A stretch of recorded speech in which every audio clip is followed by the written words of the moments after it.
Hey everybody, it's Gadam. I'm making this video because I wanted to share kind of how I record my League of Legends videos since I had such a freaking hard time figuring it out for myself.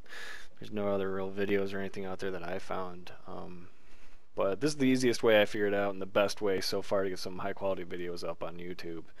And there's two big challenges that I kind of ran into. The first one was I couldn't record it on the same machine as the machine I was actually playing League of Legends on because it was way too laggy, and I had to cut the frame rate of my Fraps videos way down because it was just killing me in game.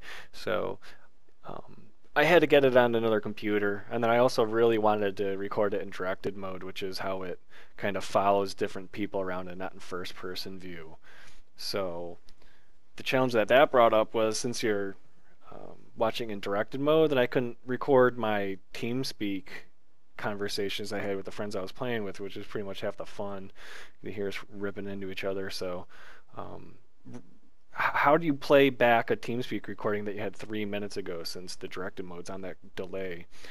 And the easiest way I figured out on how to do that was to actually use VLC Media Player to play back the file as TeamSpeak was recording to it. So on the machine that I'm actually playing League of Legends from, I also use it to record the TeamSpeak conversation.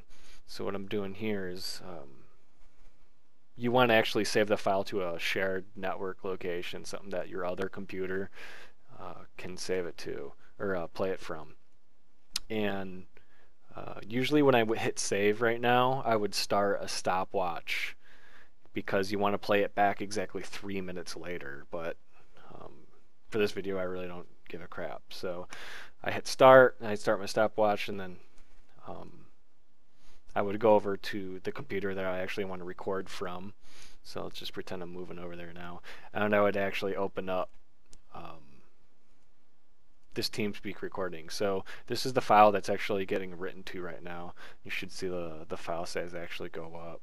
Refresh it. Yeah. So this is actually the file that's getting written to, and I'm going to open it with my media player. This is called VLC Media Player, and you can't actually do this using Windows Media Player because Windows Media Player won't read from a file that's already getting written to, if you catch my drift. So I'm going to pause this guy. And this is when I would actually wait 3 minutes and then hit play. And as long as your TeamSpeak is at a 3 minute delay playing back on the same computer, this actually conquers the biggest problem of getting the audio synced.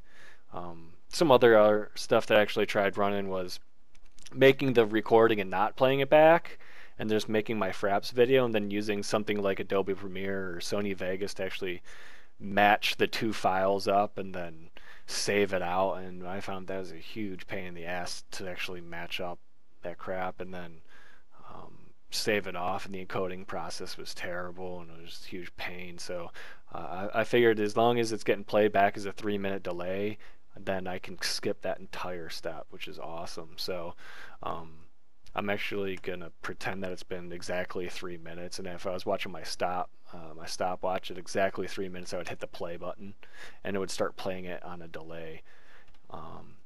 And once that's actually set up, I usually let it run just all night. As long as I don't run out of hard drive space, I'll be okay. And then on the same machine that's playing TeamSpeak is gonna be where you're gonna launch your client to actually spectate.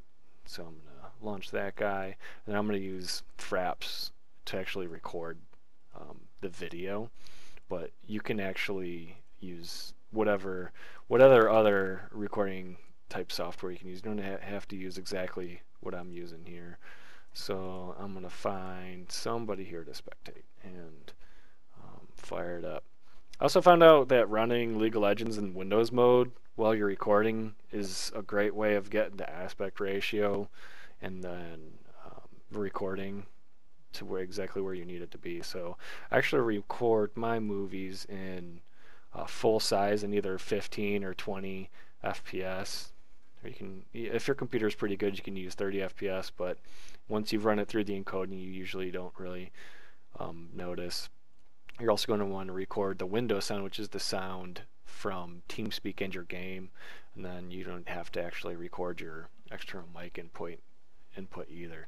So now that the delay is gone and I log into my game that I want to use to record, I can go ahead and just start making my recording. So right now it's writing out fraps files, and this is when my game would get really laggy if I was running it all on the same machine, and my frame rate would drop and I couldn't land my skill shots or anything. So actually separating it from two computers is really nice to have. And once I get some video, say the match is over, I can go ahead and stop it. And then I'm going to quit out of this guy and show you the final part of the process, which is encoding it. There's the main program I use to encode my videos is Handbrake. It's a free app. It's really nice and pretty easy to use. And there's an extension I found that's even more helpful called HB Batch Encoder MK2. And what this does is Handbrake, you can only drag and drop one file into it to encode. This will actually encode an entire folder of files. And then at the same time, it'll take those same files and merge them into one output. It's called merged output. So if I ran over here and if I was just recording this fraps video, it would actually save it out into multiple files. So what I do is I put them into their own folder for each game, and then I go ahead and I find it in Handbrake. And a couple of things that I had to find out was Handbrake actually doesn't like the file names that fraps writes to, so I usually change them to just numbers. And if I didn't change it, it wouldn't actually create the merged output file. It would fail. So if I do that and break it down. Oh, the other thing was that if the file path has a space in it, it also won't let you start. So I select my files. I also have to point it at my Handbrake exe. So wherever you install Handbrake to, there's going to be a Handbrake cle.exe, since it actually uses the Handbrake engine to go ahead and do your encoding. So I do that. My favorite preset's normal.